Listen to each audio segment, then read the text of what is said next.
لیکن انہوں نے کہا کہ یہ اتحیات میں اور سفر معراج میں کیا ربط ہے؟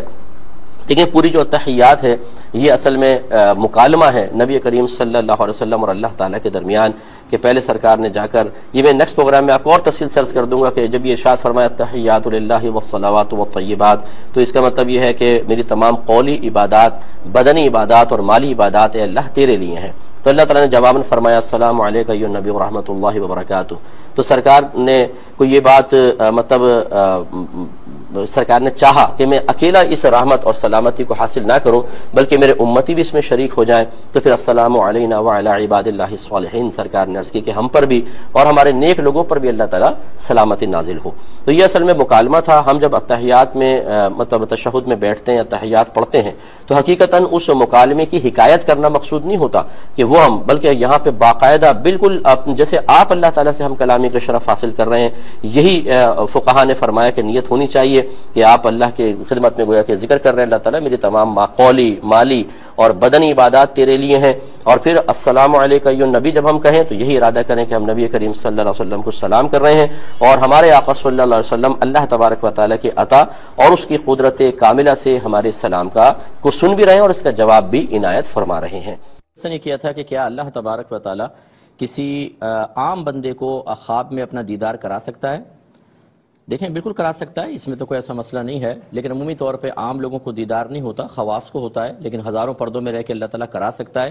لیکن عام آدمی کو دیدار ہو تو یہ ضروری نہیں ہے کہ اگر کوئی خواب میں یوں کہہ رہا ہے کہ میں تمہارا خدا ہوں تو واقعی خدا ہوں، وہ شیطان بھی ہو سکتا ہے، کیونکہ اللہ تعالیٰ نے اس میں شیطان کو کوئی رکاوٹ نہیں ڈالی ہے۔ ہاں اگر نبی کریم صلی اللہ علیہ وسلم کی زیارت ہوگی تو سرکار نے فرمایا جس نے مجھے دیکھا اس نے حق دیکھا، کیونکہ شیطان میری شکل میں متشکل نہیں ہو سکتا۔ بھائی نے پوچھا کہ اپنی زوجہ کو اگر کوئی 3 بار بہن کہہ دے تو کیا اس سے طلاق واقع ہو جاتی ہے؟ دیکھیں آپ 100 بار بہن کہیں، جیسے بعض اوقات کزنز کی شادی ہو جاتی ہے نا، تو ایک دوسرے کو کہہ رہے ہوتے ہیں اکرم بھائی اور زلیخا بہن، تو اس طرح بار بار وہ زبان پہ چڑھ جاتا ہے۔ 1000 دفعہ بھی کہیں گے تو اس سے نکاح پر کوئی فرق نہیں پڑتا ہے۔ تو اس لیے 3 بار کا اگر کسی نے آپ کو ایک قول کہا کہ اس کے بعد طلاق ہو جائے گی، غلط کہا ہے۔ میں کہنے کی کوئی ترغیب نہیں دے رہا ہوں، جب شادی ہو گئی تو مناسب ہے کہ بھائی بہن نہ کہا جائے، لیکن اگر زبان سے نکل جائے تو آپ کے نکاح پر کوئی فرق نہیں پڑے گا، چاہے وہ نکلنا 3 بار یا اس سے زائد ہی کیوں نہ ہو۔ یہ کہتے ہیں کہ اگر تھکاوٹ ہو تو کیا عشاء میں 4 فرض اور 3 وتر پڑھ سکتے ہیں؟ دیکھیں اگر بہت ہی زیادہ تھکاوٹ ہے اور نماز میں خشوع و خضوع بالکل بھی نہیں ہو رہا، نیند وغیرہ کا غلبہ بھی ہے، اور آپ کو گمان یہ ہے کہ اگر میں پڑھے بغیر سو گیا تو پھر شاید فجر کے ٹائم ہی آنکھ کھلے اور عشاء قضا ہو جائے گی، تو بالکل آپ 4 فرض اور 3 وتر کم از کم پڑھ لیں۔ تو یہ لیکن عادت نہ بنائیں، یہ کبھی کبھار تو جسے آپ نے تھکاوٹ کا ذکر کیا ہو جائے گا، لیکن اس کو عادت نہ بنایا جائے۔ راستے میں اگر کوئی تکلیف دہ چیز پڑی ہو تو کیا ہمیں ہٹانا چاہیے؟ دیکھیں اگر آپ اس پر قدرت رکھتے ہیں کہ اس کو ہٹا سکیں، اور نہ ہٹانے کی صورت میں آپ کو غالب گمان یہ ہے، یعنی زیادہ آپ کا یقین یہ ہے کہ لوگ اس سے گریں گے، ٹکرائیں گے، تکلیف پہنچے گی، تو پھر واجب ہوتا ہے اس تکلیف کو ہٹانا۔ جیسے بیچ میں کیلے کا چھلکا پڑا ہوا ہے، اب آپ جانتے ہیں کوئی بھی اسکوٹر والا بھی پھسل سکتا ہے، تیز بچے بھاگ کر آتے ہیں وہ پھسل جائیں، کوئی خاتون پھسل جائے بیچاری ٹانگ کی ہڈی وڈی ٹوٹ جائے، تو آپ پہ واجب ہے کہ اس کو ہٹائیے۔ یہ نہیں ہے کہ اب آپ ڈھونڈ کے دیکھیں کہاں کہاں پوری روڈ صاف کرنا آپ کی ذمہ داری نہیں ہے، لیکن جب ایسی کوئی چیز پہ نظر پڑ جائے اسی طرح پتھر لگا رکھا ہوتا ہے، میں نے دیکھا ہے بعض لوگ اس پتھر سے ٹکرا کے 2 گالی تو دے جائیں گے، اس کو سائیڈ میں نہیں کریں گے، پھر آگے نکل جائیں گے۔ بھائی آپ جب ٹکرا گئے تو سائیڈ میں کر دو آپ، تاکہ آپ کی طرح دوسرا تکلیف کا شکار نہ ہو۔ تو بہرحال اگر اس کو دور کرنا پاسبل ہو اور مسلمانوں کے نقصان پہنچنے کا یقین ہو تو پھر دور کرنا، اور آپ قدرت بھی رکھتے ہو تو دور کرنا واجب ہوتا ہے۔ میں آپ سے گزارش کرتا ہوں کہ اپنے اطراف میں اس مہنگائی کے جو معاملات ہیں، اپنے اطراف میں دیکھیں اگر کوئی غریب فیملی ہے اور خصوصاً سفید پوش ہے، تھوڑا بہت راشن وغیرہ عزت کے ساتھ، احترام کے ساتھ پیسے اگر آپ دے سکتے ہیں، پیسے کی شکل میں، راشن کی شکل میں ضرور مالی سپورٹ فراہم کریں۔ جو نچلا طبقہ ہے بہت پریشان ہے، کیونکہ ہم عوامی لوگ ہیں، عوام کے درمیان رہنے والے ہیں، بہت ہی پریشان ہیں لوگ بیچارے۔ 1000 کا نوٹ لے کے نکلتے ہیں، ایسا لگتا ہے جیسے پہلے زمانے کے 5 روپے، یعنی پتہ ہی نہیں چلتا 1000 یوں ختم ہو جاتا ہے۔ اور قلیل تنخواہ رکھنے والے اپنی عزت بچانا مشکل ہو گیا کہ ایڈجسٹمنٹ کیسے کریں کیسے نہ کریں۔ تو میں گزارش کرتا ہوں ہمیں اپنے اطراف کا خیال رکھنا چاہیے۔ اب اپنے میزبان کو، ہماری QTV کی ٹیم کو اجازت مرحمت فرمائیں، آپ ہمارے لیے دعا کریں، ہم آپ کے لیے دعا گو ہیں کہ اللہ تعالیٰ آپ کو یہی خیر خواہی کا جذبہ عطا فرمائے اور آپ کے مال میں اتنی برکت دے کہ آپ دوسروں کو دے سکیں، آمین۔ وآخر دعوانا ان الحمدللہ رب العالمین۔ بسم اللہ الرحمن الرحیم۔ ایک بھائی نے پوچھا تھا کہ میں فیس اسکیچ بناتا ہوں، یعنی چہرے، اور یہ میری ہابی ہے، یعنی شوقی ایسا کرتے ہیں، بعد میں مجھے معلوم ہوا کہ یہ تو اسلام میں منع ہے، تو کیا اب میں ایسا کر سکتا ہوں کہ چہرہ بناؤں لیکن اوپر ماسک اس کے لگا دوں اور آنکھوں پہ چشمہ لگا دوں؟ تو وہ پھر نہ آنکھیں نظر آئیں گی نہ چہرہ نظر آئے گا، تو کیا ایسا کرنا صحیح ہوگا کہ نہیں ہوگا؟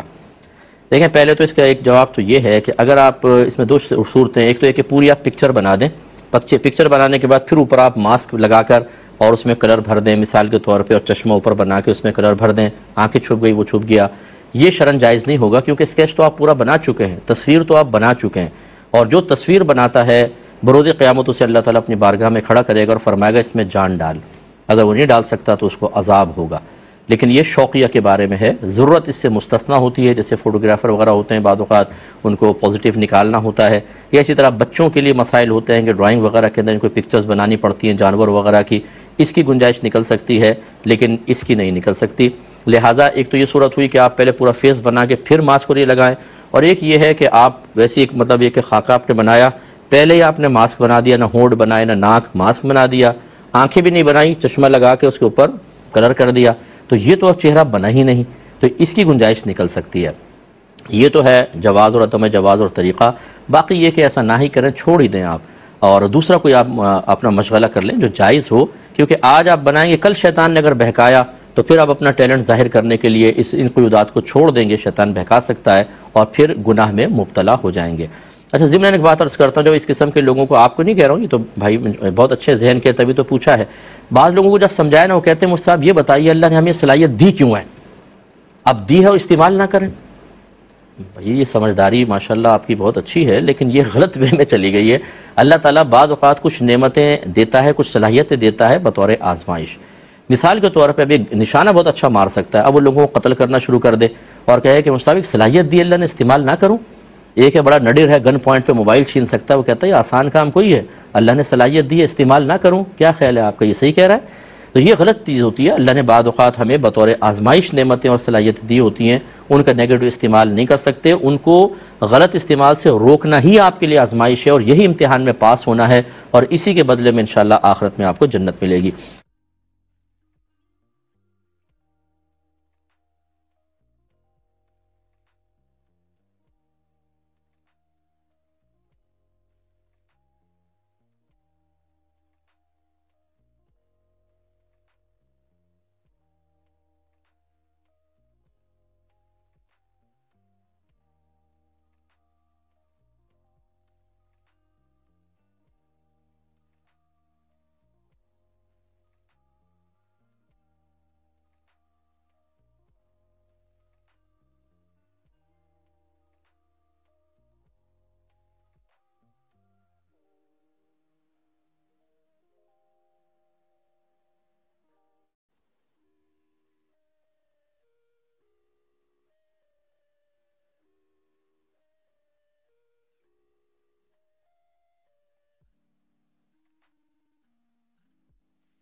ایک ہی بھائی نے فرمایا کہ میں یونان سے جو ابھی کال کی تھی کہ دکان پہ کام کرتا ہوں اور ڈیلیوری کا میرا کام ہے، دکان سے سامان پہنچاتا ہوں، اس میں شراب بھی ہوتی ہے، تو یہ شراب پہنچانا کیسا ہے؟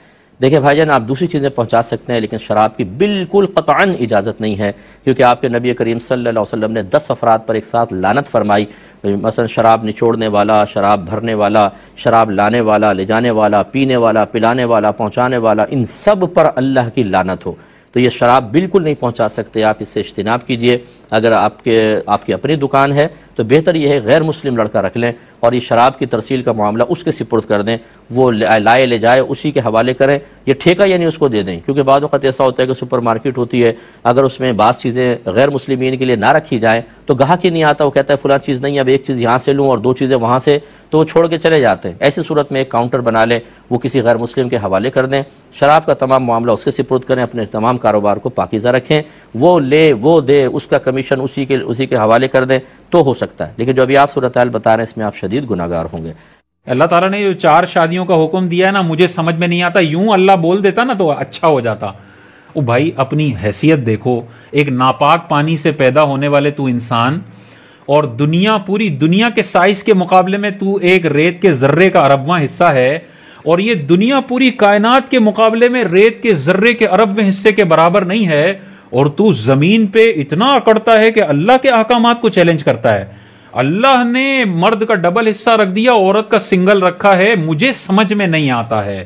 اللہ نے طلاق کا اختیار مرد کو دیا ہے، عورت کو نہیں دیا، مجھے سمجھ میں نہیں آتا، یوں ہوتا نا تو اچھا ہو جاتا۔ ایسے 1.5 ہوشیار جب بھی نظر آئے نا تو ان پہ ہنسنے کا دل کرتا ہے کہ یار تو اپنی حیثیت دیکھ اور اللہ کی ذات دیکھ، وہ کتنی قدرتوں والی ذات ہے، اور تو اللہ تعالیٰ کے احکامات کو چیلنج کر رہا ہے۔ اگر سمجھ میں نہیں آتے ہیں علماء سے حکمتیں پوچھ لے، اتنی شاندار حکمتیں علماء نے لکھی ہوئی ہیں کہ تو مانے گا کہ سبحان اللہ، اللہ تعالیٰ کتنا عظیم ہے جس نے طلاق کا اختیار صرف مرد کو دیا ہے، ورنہ سوسائٹی کا بیڑا غرق ہو جاتا۔ آج مغربی معاشرہ دیکھیں نا، عورتوں کو اور طلاق کا حق ملا ہوا ہے، 6 مہینے میں طلاق ہوتی ہے، سال میں طلاق ہوتی ہے۔ اگر اسلامی عورتوں کو طلاق کا حق مل جاتا نا تو ہر گھر میں طلاق ہو چکی ہوتی۔ یہ اتنی جذباتی ہوتی ہیں خواتین، تھوڑے سے غصے میں شوہر کو کہتی ہیں تو نے میرے لیے کیا ہے۔ بخاری حدیث میں آیا کہ تم عورت کے ساتھ اچھائیاں کرتے رہو، کبھی کوئی ایک گڑبڑ ہو جائے تو وہ کہے گی تو نے میرے ساتھ کبھی اچھائی نہیں کی ہے۔ عورت جذباتی ہے، اس کو اگر طلاق کا ڈیسیجن دے دیا جائے نا، دھڑ 3 طلاقیں دے کے پھر بعد میں روتی رہیں گی۔ تو ہر حکم کی علماء نے بے شمار حکمتیں بیان فرما دی ہیں، لیکن لبرل ہوگا، عورت مارچ میں جانے والا ہوگا، انگریزوں کو فالو کرنے والا ہوگا، اس کو 4 شادیاں سمجھ میں نہیں آئیں گی، اس کو وراثت کے حکم سمجھ میں نہیں آئیں گے، اس کو دیگر اللہ تعالیٰ کے احکامات معاذ اللہ ظلم محسوس ہوں گے۔ زنا کرنے والے کو 100 کوڑے لگاؤ، شادی شدہ زانی کو پتھر مار کے ہلاک کرو، اس کو ظلم لگے گا۔ لیکن جب اس سے پوچھا جائے اگر تیری اپنی بیٹی کے ساتھ کوئی زنا کر لے تو وہ کہے گا بھائی اس کو تو زندہ جلا دو۔ یعنی اپنی بیٹی پر تو وہ آیت تجھے بڑی اچھی لگتی ہے کہ رجم کر دو، لیکن اگر کسی اجنبی عورت کے ساتھ کوئی شادی شدہ مرد زنا کرے اور قرآن کہے اس کو پتھر مار مار کے ہلاک کرو، وہاں تجھے بڑا انہی ہیومین لگتا ہے کہ انسانیت کے خلاف ہے۔ تو جب تھوڑی سی حکمتوں پہ غور کیا جاتا ہے نا، اللہ تعالیٰ کا ہر حکم آپ کو لگے گا شاندار حکم ہے۔ اگر کبھی سمجھ نہیں آ رہا تو یہ کہیں میری عقل کا قصور ہے، اللہ اور اس کے رسول نے جو نازل فرمایا وہ شاندار ہے۔ علماء سے معلوم کریں، سارے وسوسے دور ہو جائیں گے۔ یونیک نام کے چکر میں بعض اوقات بچوں کو اچھے ناموں کی فضیلت سے بھی محروم رکھتے ہیں، اور غلط نام رکھنے کے نتیجے میں بچوں پر اس غلط نام کے منفی اثرات بھی آتے ہیں، اس کا بھی وہ والدین سبب بنتے ہیں۔ تو سب سے پہلے ہم دیکھ لیتے ہیں کون سے نام رکھنا ناجائز ہے۔ قرآن کی سورتوں کے شروع میں جو حروف مقطعات آتے ہیں، ان حروف مقطعات پر نام رکھنا یہ ناجائز اور حرام ہے، ٹھیک ہے؟ جیسے الف لام میم ہے، الف لام را ہے، یاسین ہے، طٰہٰ ہے، کاف ہا یا عین صاد ہے۔ یہ سورتوں کے شروع میں حروف مقطعات ہوتے ہیں، اور ان کا معنی صرف اللہ تبارک و تعالی جانتا ہے، اور اللہ کی عطا سے اس کا معنی نبی کریم علیہ الصلاۃ والسلام جانتے ہیں۔ عوام کو اور علماء کو ان کے معنی پر آگاہی نہیں دی گئی ہے، تو ہمیں ان کا کیا معنی ہے وہ نہیں پتہ۔ تو علماء نے واضح طور پر لکھا، اعلیٰ حضرت امام اہل سنت نے اپنے فتاویٰ میں واضح طور پر لکھا کہ ہمیں اس کا معنی پتہ نہیں ہے، ہو سکتا ہے اس کا ایسا معنی ہو جو صرف اللہ کے ساتھ خاص ہو یا انبیاء کے ساتھ خاص ہو، اور اگر اللہ کے ساتھ خاص ہے اور عام بندہ یہ نام اپنا رکھ لیتا ہے تو یہ ناجائز ہوگا. یا اس کا معنی ایسا ہو جو صرف نبیوں کے ساتھ خاص ہو تو وہ نام بھی مخلوق امتی نہیں رکھ سکتا اپنے لیے نا. تو اس لیے ایسا نام رکھنا جو حروف مقطعات پر مبنی ہو یہ جائز نہیں ہوتا. تو یاسین نام بڑا رکھا جاتا ہے، ہمارے علماء نے منع لکھا ہے، نہیں رکھا جا سکتا کیونکہ قرآن کے حروف مقطعات میں سے ہے یہ. اب بہت سارے لوگ ایسے ہوں گے جو یاسین نام والے ہوں گے، وہ ہمیں سن رہے ہوں گے، طٰہٰ نام والے ہوں گے، وہ ہمیں سن رہے ہوں گے. تو کوئی پریشانی والی بات نہیں ہے. آپ نے اگر نام رکھ دیا ہے تو اس کا مطلب یہ نہیں ہے کہ آپ کو اب چینج کرنے کے لیے اپنے شناختی کارڈ کو بھی چینج کرنا پڑے گا، اپنے نکاح نامے کو بھی چینج کرنا پڑے گا، اپنے ایجوکیشنل ڈاکیومنٹس کو بھی چینج کرنا پڑے گا. نہیں، اتنا شریعت نے آپ کو تکلیف میں نہیں ڈالا کہ آپ ہر ڈاکیومنٹ سے اپنے نام کو تبدیل فرمائیں. بس آپ اپنے ارد گرد میں مشہور کر دیں کہ بھائی یاسین نام ناجائز لکھا ہے علماء نے، تو آج سے میرا نام غلام یاسین ہوگا. اور طٰہٰ نام ناجائز ہے، آج سے میرا نام غلام طٰہٰ ہوگا. تو پھر اگر وہ پکارنے میں غلطی کر دیتے ہیں تو پھر وہ خود احتیاط نہیں کر رہے، آپ بری ذمہ ہو جائیں گے کیونکہ آپ نے اپنے دوستوں میں، اپنے پڑوسیوں میں، اپنے رشتہ داروں میں یہ سب کو بتا دیا ہے کہ میرا نام آج سے غلام یاسین ہے. غلط معنی والے نام نبی کریم علیہ الصلوۃ والسلام کبھی دیکھتے تو اسے تبدیل فرما دیا کرتے تھے. جیسے آسیہ نام ایک عورت کا تھا، نبی کریم علیہ الصلوۃ والسلام نے اس کا نام تبدیل کر کے جمیلہ رکھ دیا تھا. آسیہ کا معنی ہوتا ہے گناہ گار، گناہ کرنے والی عورت. تو یہ نام مناسب نہیں ہے، غلط معنی والا ہے، تو اس کو تبدیل کر کے جمیلہ رکھ دیا. اسی طرح ایک خاتون کا نام تھا برہ، حضرت زینب کا نام تھا برہ. برہ کا معنی ہوتا ہے نیکوکار. تو نبی کریم علیہ السلام نے ارشاد فرمایا اپنے آپ کو نیکوکار مت کہو، برہ نام نہ رکھو. برہ کو تبدیل کر کے زینب رکھ دیا نبی کریم علیہ السلام نے. اسی طرح ایک شخص کا نام تھا اسرم. اسرم کا معنی ہوتا ہے کٹا ہوا، ٹوٹا ہوا. نبی کریم علیہ السلام نے اس معنی کو، اس نام کو تبدیل فرما کر رکھا زرعا، کھیتی. بہترین نام رکھا. ایک بندے کا نام تھا حزن. حزن کہتے ہیں غم کو، پریشانی کو. نبی کریم علیہ السلام نے اس نام کو تبدیل فرما کر رکھا سہل. سہل مطلب کہتے ہیں آسانی کو، نرمی کو. تو ایسا نام جس کے معنی برے ہوں، علماء سے معلوم کر لیں، اگر معنی برے ہیں تو ان ناموں کو بھی تبدیل کر دیں. اسی طرح فضول معنی والے الفاظ بھی یا نام بھی رکھنا شریعت نے ناپسند رکھا ہے. جیسے لاریب نام رکھ دیتے ہیں. لاریب کا معنی ہے کوئی شک نہیں، نو ڈاؤٹ. نو ڈاؤٹ کو انگلش میں کہتے ہیں لاریب. اب بہت سارے ماں باپ نے اپنے بچوں کا نام لاریب رکھا ہوا ہے. لاریب کوئی نام نہیں ہے. لاریب کا معنی فضول معنی بنتا ہے، کوئی شک نہیں. تو اپنے بچوں کا ایسا فضول نام نہ رکھیں. اب رکھ دیا ہے تو ڈاکیومنٹس میں تبدیل نہ کریں، لیکن بولنے کے لیے آپ اس کا نام لاریب سے تبدیل کر کے عبداللہ رکھ لیں، عبد الرحمن رکھ لیں، بلال رکھ لیں، ابو بکر رکھ لیں، عمر رکھ لیں، علی رکھ لیں. کیونکہ نبی کریم علیہ الصلوۃ والسلام نے ارشاد فرمایا قیامت کے دن تمہیں تمہارے ناموں سے اور تمہارے والد کے ناموں سے پکارا جائے گا. تو اپنے بچوں کے اچھے نام رکھو. تو صحابہ کے ناموں پہ نام رکھیں، صحابیات کے ناموں پہ نام رکھیں، اولیاء اللہ کے ناموں پہ نام رکھیں، انبیاء کے ناموں پہ نام رکھیں، تاکہ میدان محشر میں آپ کے بچے کو غلط نام کی وجہ سے کسی قسم کی شرمندگی کا سامنا نہ ہو. اچھا نام ہوگا تو شخصیت پر بھی اچھے اثرات مرتب ہوں گے. علی نام ہوگا تو فوراً علی کی طرف ذہن جائے گا، حضرت علی کی سیرت اپنانے کا دل کرے گا. عمر نام ہوگا، ابو بکر نام ہوگا تو ان کی سیرت فوراً ذہن میں آئے گی. اور اگر کسی فلم اسٹار کی پسند کی وجہ سے کہ مجھے فلاں فلم اسٹار بڑا پسند ہے، اس کی پسندیدگی کی وجہ سے بچے کا نام شاہ رخ خان رکھ دیا، تو اب جب بچہ بڑا ہوگا تو یہ پوچھے گا نا کہ ابا نے میرا نام شاہ رخ خان کیوں رکھا؟ تو بتایا جائے گا شاہ رخ خان بالی ووڈ کے سپر اسٹار کو ابا جی بڑا پسند کرتے تھے، اس کے نام پہ تیرا نام شاہ رخ خان رکھ دیا. تو عمر نام رکھتے تو عمر کی شخصیت کا کچھ اثر اس کی ذات میں آتا. ایک میراثی کا نام بچے کو دے دیا تو بچہ پھر میراثی ہی بنے گا، بچہ بے حیائی پھیلانے والا ہی بنے گا، بچہ اپنے گھر میں بت پرستی کرنے والے کو دیکھنے والا بنے گا. تو ایسے گھٹیا نام نہ رکھیں. اگر مثال کے طور پہ کوئی عالم ہے جن کا نام شاہ رخ خان ہے یا شاہ رخ ہے، آپ ان عالم صاحب کے نام پہ اپنے بچے کا شاہ رخ نام رکھتے ہیں، اس میں کوئی مذائقہ نہیں ہے. لیکن آپ کسی فلم اسٹار کے نام کو بنیاد بنا کے اپنے بچے کا وہ نام رکھتے ہیں تو پھر اس کے گندے اثرات بچے میں منتقل ہوں گے. بچہ اس فلم اسٹار کو اپنا رول ماڈل بنائے گا اور آئیڈیلائز کرے گا، اور آئیڈیلائز کرے گا تو اس کی عادتیں بھی اپنانے کی کوشش کرے گا، اور اس طرح پھر تباہی اور بربادی بچے کا مقدر بنے گی. تو اس طرح کے فاسقوں اور فاجروں کا نام بھی اپنے بچوں کو نہ دیں. اگر دیں گے تو ان فاسقوں، میراثیوں، فاجروں اور ہر وقت گندگی پھیلانے والوں کی گندی سیرت بھی بچوں میں منتقل ہو سکتی ہے۔ تو فلم اسٹاروں کے نام پہ اپنے بچوں کے نام نہ رکھیں۔ خدارا اللہ نے اتنے شاندار نام امت کو عطا فرمائے ہیں، ان سارے اچھے ناموں کو چھوڑ کر ان میراثیوں کے نام پہ اپنے بچوں کے نام رکھنا، یہ بچوں کے ساتھ بھی زیادتی ہے۔ آخرت میں یہ بچہ ماں باپ سے سوال کرے گا کہ آپ نے میرا نام ایسا گھٹیا رکھا کہ جس نام کو سن کے فوراً ڈانس ذہن میں آتا ہے، جس نام کو سن کے فوراً گندگی ذہن میں آتی ہے، وہ نام میرا رکھ دیا۔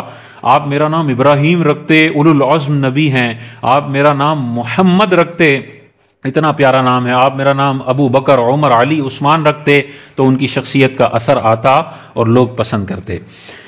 اللہ کے نزدیک سب سے زیادہ پسندیدہ نام کون سا ہے؟ حضور علیہ السلام نے ارشاد فرمایا اللہ کے ہاں تمہارے ناموں میں سے سب سے پسندیدہ نام عبداللہ ہے اور عبد الرحمن ہے۔ تو اپنے بچوں کا نام عبداللہ رکھیں، عبد الرحمن رکھیں، لیکن ظاہر ہے سب لوگ عبداللہ نام تو نہیں رکھ سکتے، سب لوگ عبد الرحمن تو نہیں رکھ سکتے، تو پھر دیگر صحابہ کے ناموں پر بھی نام رکھیں، انبیاء کے ناموں پر بھی نام رکھیں۔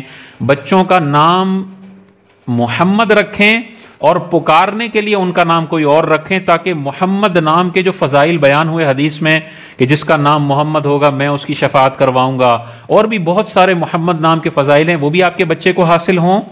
اور سبھی اپنے بچوں کا نام محمد رکھ لیں گے تو کیسے فرق ہوگا؟ اس کے لیے پکارنے کے لیے الگ نام رکھ لیں، محمد ابو بکر، تو محمد نام کی فضیلت بھی بچوں کو مل جائے گی، اور پکارنے کے لیے آپ نے ابو بکر رکھ دیا تو ابو بکر نام کی بھی فضیلتیں بچے کو حاصل ہو جائیں گی۔